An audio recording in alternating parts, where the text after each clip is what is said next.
جو اللہ کے مقرب بندے ہیں، بارگاہ الہی میں مقبولین ہیں، ان کا امتحان زیادہ لیا جاتا ہے اور وہ بھی ان کے درجات بلند کرنے کے لیے ہوتا ہے؟ دیکھیے ان کا امتحان زیادہ ہوتا ہے، یہ تو حدیث مبارک میں ہے۔ حدیث مبارک میں بخاری شریف کی حدیث ہے،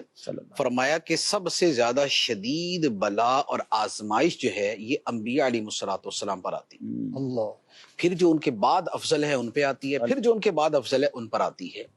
اور اس کے پیچھے جو بہت ساری حکمتیں ہیں، اس میں ایک بہت بڑی حکمت ان کے درجات کی بلندی بھی ہوتا ہے کہ ان انبیاء علیہ السلام تو معصوم ہے، تو لہذا وہاں پر گناہوں کی معافی کا تو معاملہ نہیں ہے، تو ان کے درجات بلند ہوتے ہیں۔ دوسرے نمبر پہ یہ ہوتا ہے کہ انبیاء علیہ السلام اپنی اپنی امت کے لیے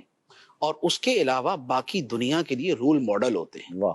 اور ان کا عمل جو ہے وہ بقیہ سب کے لیے ایک نمونہ بنتا ہے کہ ایسا اگر کوئی وقوع ہوگا اور ایسی صورتحال پیش آئے گی تو ہمارا طرز عمل کیا ہونا چاہیے۔ اسی لیے قرآن پاک میں آپ دیکھیں کہ ہم تو امت محمدیہ اللہ صاحب الصلاۃ والسلام ہیں، ظاہری اعتبار سے تو یہ ہوتا کہ ہمارے سامنے صرف نبی پاک علیہ الصلاۃ والسلام کے واقعات ہوتے ہیں کہ آپ ہمارے لیے اسوہ حسنہ ہیں، آپ ہمارے وہ نبی ہیں جن کی شریعت کی ہم نے پیروی کرنی ہے۔ لیکن اس کے باوجود قرآن مجید کے اندر نبی پاک صلی اللہ تعالی علیہ وسلم کا سب سے زیادہ تذکرہ ہے، اور احادیث کا تو پورا ذخیرہ ہی آپ کے بارے میں ہے، لیکن اس کے باوجود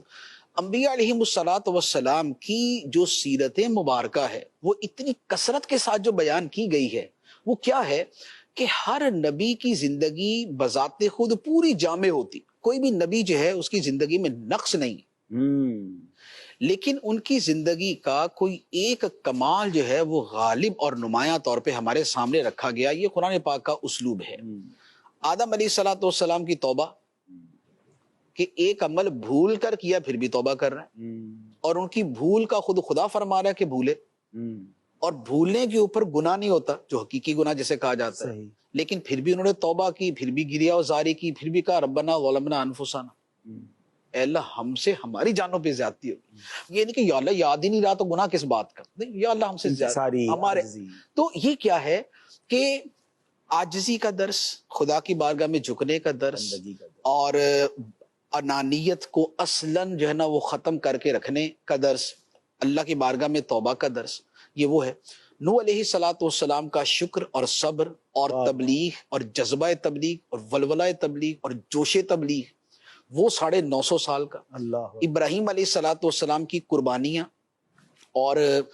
پیغام توحید کا پھیلانا، بتوں سے نفرت اور اپنی قربانیاں پیش کرنا، حضرت اسماعیل علیہ السلام کی اپنی قربانی کا پیش ہونا، ان کا صادق الوعد ہونا۔ اچھا، اس کے بعد پھر حضرت اسحاق علیہ السلام، حضرت اسحاق علیہ السلام کی بھی سیرت میں ایک جسے کہتے ہیں نا ایک ٹھنڈک اور ایک روانی اور ایک بہت پولائٹنس۔ حضرت یعقوب علیہ السلام اولاد جدا ہوئی، حضرت یوسف علیہ السلام جدا ہوئے، اور فصبر جمیل، انہوں نے صبر کیا۔ اس کے ساتھ اب حضرت یوسف علیہ السلام کی سیرت ساتھ میں چل رہی، کتنا صبر ہے، تو کتنا صبر ہے، قدم قدم پہ صبر ہے۔ ادھر سے جو بھائیوں نے سلوک کیا، کنویں میں ڈالا، نکالے گئے، بیچے گئے، اس کے بعد پھر گناہ سے بچنے کے اعتبار سے، پھر اس کے بعد جیل میں ڈالے گئے، پھر جیل کے اندر ایک عرصہ گزرا۔ تو یہ سارے کے سارے جو ہے یہ امتحانات ہیں۔ تو جتنے انبیاء علیہ الصلوۃ والسلام ہیں، ہر ایک کی زندگی جامع اور کامل،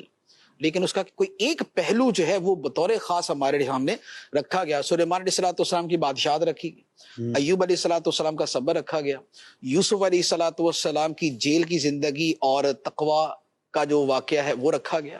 تو یہ سب جو ہے یہ ہمارے لیے، تو انبیاء کی زندگی نے ہمارے لیے چونکہ نمونہ بننا تھا، اس لیے ان سارے امتحانات سے ان کو گزارا گیا۔ تو درجات کی بلندی، امتحانات کا ہونا، پھر اس کے ساتھ امتوں کے لیے ہمارے لیے نمونہ قائم ہونا، تو یہ وہ حکمتیں ہیں کہ جن کی وجہ سے سبحان اللہ۔